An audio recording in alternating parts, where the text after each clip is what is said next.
Hello guys, welcome back to our channel. और आ चुके हैं एक और वीडियो के साथ लर्निंग सीरीज महाभारत इतिहास के आविष्कारिक खोज। जो महाभारत रामायण काल में जो आविष्कारिक खोज हुई थी, वो रामायण काल में कौन कौन सी खोजें थी, तो आ चुके हैं उसकी लर्निंग सीरीज के पार्ट 4 में। तो आज की वीडियो में हम जानेंगे कि और तीसरी और चौथी चीज़ क्या रामायण काल में खोजी गई थी। तो चलिए बताते हैं मैं आपको।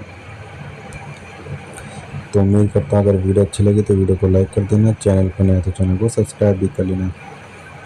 तो तीसरी है शतरंज की उत्पत्ति। शतरंज के आविष्कार श्रेय भारत को ही साथ जाता है, क्योंकि प्राचीन काल से ही इसे भारत में खेला जाता रहा है।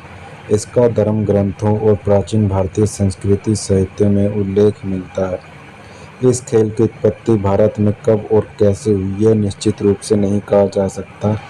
एक संवाद के इसी खेल का आविष्कार लंका के राजा रावण की रानी मंदोदरी ने इस उद्देश्य से किया था कि उसका पति रावण अपना सारा समय युद्ध में व्यतीत न कर सके। एक पौराणिक मत यह भी कि रावण के पुत्र मेघनाद की पत्नी ने इस खेल का प्रारंभ किया था। 7वीं शती के समुद्र रचित वासुदाता नामक संस्कृत ग्रंथ में इसका उल्लेख मिलता है।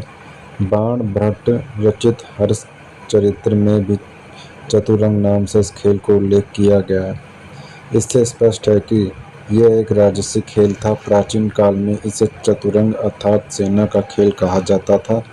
चतुरंग में 4 अंग होते थे: पैदल, अश्वरोही, रथ और गज। इसलिए खेल के नियम कुछ युद्ध जैसे प्रथा पर आधारित हैं। अमरकोश के अनुसार इसका प्राचीन नाम चतुरंगिनी था, जिसका अर्थ 4 अंगों वाली सेना था। गुप्त काल में इस खेल को बहुत प्रचलन था। पहले इस खेल का नाम चतुरंग था, लेकिन 6ठी शताब्दी में फारसियों के प्रभाव के चलते इसे शतरंज कहा जाने लगा। यह खेल ईरानियों के माध्यम से यूरोप में पहुंचा तो इसे चेस कहा जाने लगा। 6ठी शताब्दी में यह खेल महाराजा अशुसिर्ण के समय 531 से 579 ईसा पूर्व भारत में ईरान में लोकप्रिय हुआ।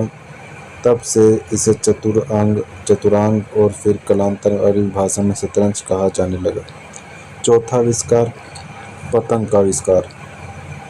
यह सोचने वाली बात है कि जिस देश में सर्वप्रथम विमान का आविष्कार हुआ, वहाँ क्या पतंग, ग्लाइडर आदि का भी आविष्कार नहीं हुआ होगा।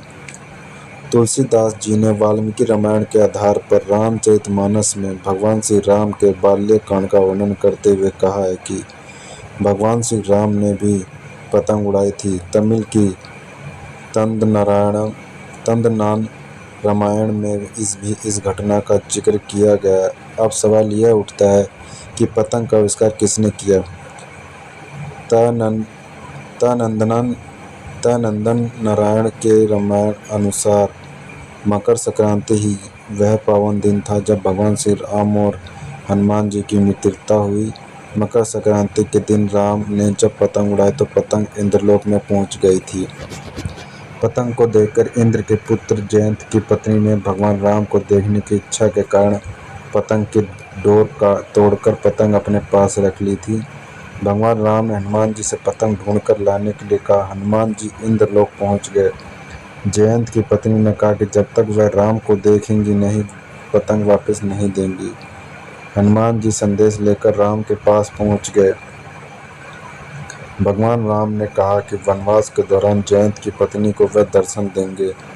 हनुमान जी राम का संदेश लेकर जयंत की पत्नी के पास पहुंचे। राम का आश्वासन पाकर जयंत की पत्नी ने पतंग वापस कर दी।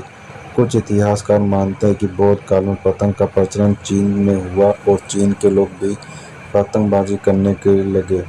मुगल काल में पतंगबाजी का शौक परवाना चढ़ गया था, जिसके चलते यह प्रचलित किया गया कि सबसे पहली पतंग हकीम जालिनूस ने बनाई थी। कुछ हकीम लुकामान का भी नाम लेते। लगभग 1000 वर्ष पूर्व संत नामबे के गीतों से पतंग का जिक्र दर्ज है।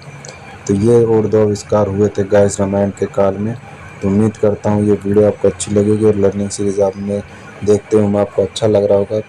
तो वीडियो पर बने रहें। आने वाले वीडियो नोटिफिकेशन आपको जल्द से जल्द मिलती रहेगी। आने वाली लर्निंग सीरीज़ की नेक्स्ट एपिसोड की वीडियो में बनाऊँ तो चैनल को सब्सक्राइब करना ना भूलें।